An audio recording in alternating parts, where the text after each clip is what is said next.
Welcome back to my YouTube channel. As you notice, for those of you who have been watching my videos for a while, we are here in East St. Louis.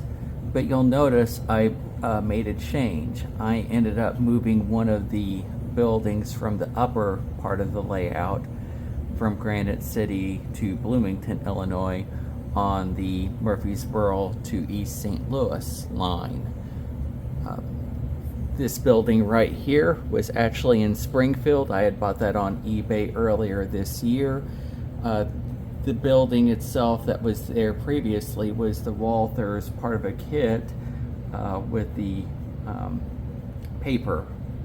And I ended up changing it because number one, it seemed far too modern for East St. Louis, and I thought this would be much more appropriate. Also, that building is similar to a power plant that is located in Springfield, Illinois. So I'll show you in a minute the change that I'm making in Springfield. So in Springfield itself, this is not exactly the placement where I'm going to have the buildings and so forth, but in Springfield itself, you'll notice over here, let me move the camera a little bit here, I put in a turnout switch over here, and I'm going to be having a long siding back in Springfield, and that power plant, that siding is serving this power plant, so I'm going to be bringing in coal loads and then taking out the empty hoppers. This, I believe, will add a lot more to the operations. Number two, there was a power plant that was being served by the Illinois Central Gulf Railroad and using Illinois coal. So that's really cool. So anyway, I think this is going to be a great addition. I think the building will fit much better in Springfield than it did in East St. Louis, since it's much more of a modern structure. And it looks somewhat similar to the power plant that was there in Springfield. Number three, Leslie's been hard at work. Yesterday she built this Volmer church. I love the detail on it.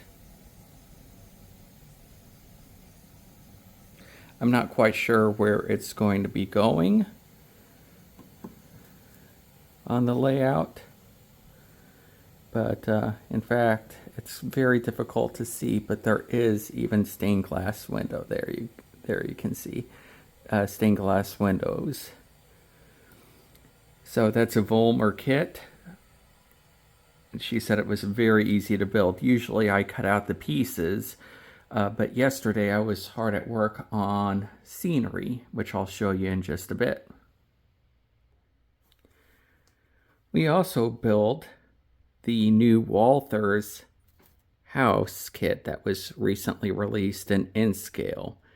Thankfully, I found the last one on Lombard Hobbies and ordered that and assembled it. I have kind of a love-hate relationship with Walther kits. Sometimes I think they're overpriced, and sometimes I think they're including less and less in the kits. I kind of feel that way about this kit. I really like a lot of elements to the kit itself.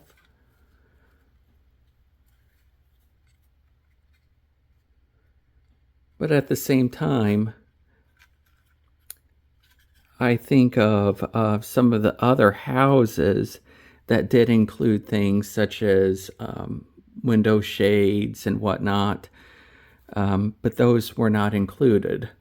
In fact, it seems like more of their kits have, I'm trying to think of what I'm going to say, that there's fewer and fewer pieces that are molded in different colors.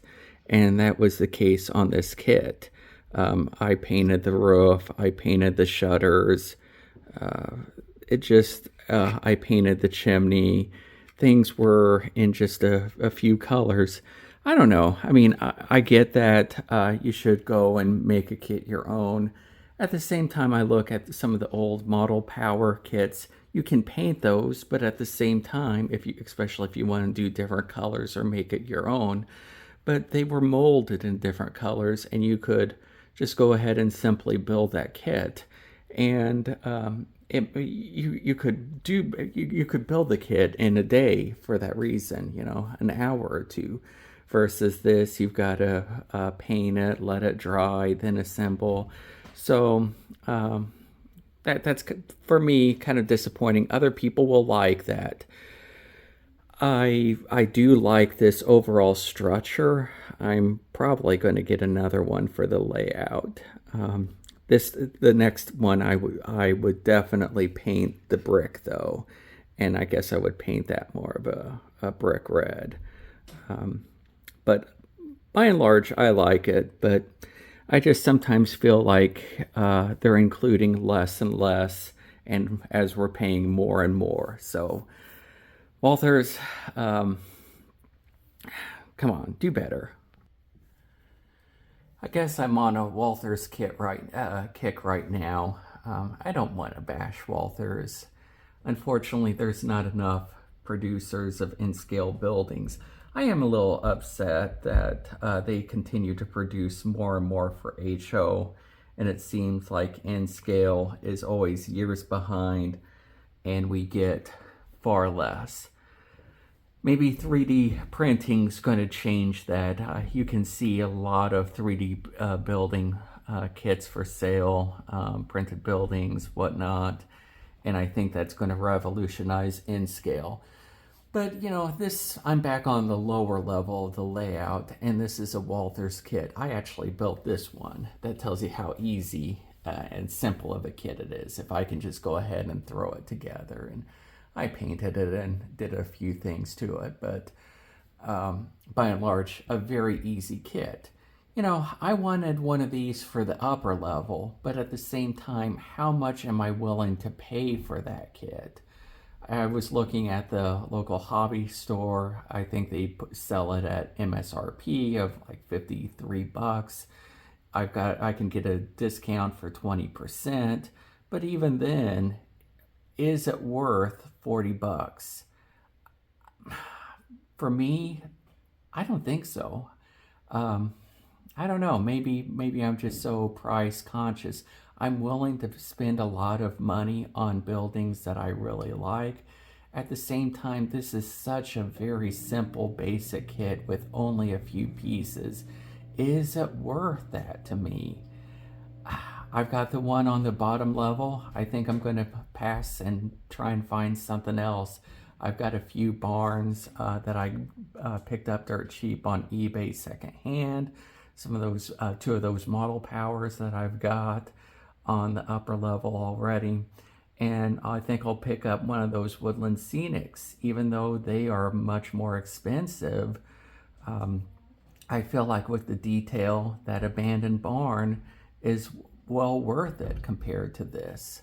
Again, I don't want to bash Walthers.